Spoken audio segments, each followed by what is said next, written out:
More than opening and invoking, you should be focusing your energy on closing and commanding. Let me explain. There are so many rituals and practices to open up your energy. And it's honestly quite easy to go, Archangel Michael, I'm invoking your energy to be able to help protect me. By the way, I totally revoke this. This is not for real, for real.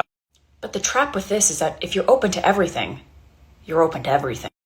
And you don't want to be open to everything. You want to be open to what you are intentionally commanding over your energy. And truth be told, being open doesn't necessarily mean that your vibration is high. And even if it is high, that doesn't necessarily mean that you are protected. Quite the contrary, actually. Because the more open you are, well, the more you're picking up in the field. And the more you're picking up in the field, the more you're picking up both positive and negative information. Over time, that ultimately makes you a welcome mat for nefarious energies. And then you add in the fact that you are supplementing God with these middlemen. You're using lazy spirituality, passive spirituality to invoke these different beings to give you something that you should be able to give yourself because you are a sovereign being.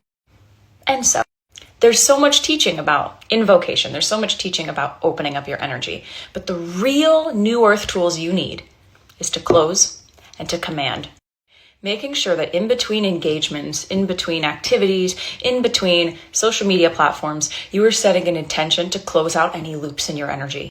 Basically, any repeated energy that is going to linger in your subconscious that will keep tabs open in your energy for potential attack.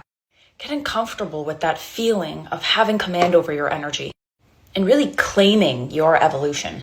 It feels different. Open feels like, and invoking feels like, where closing feels like, right? And then commanding feels like, this energy is way more powerful than this. And in the days to come, it's going to be way more important that you are mindful of how you are closing and commanding your energy.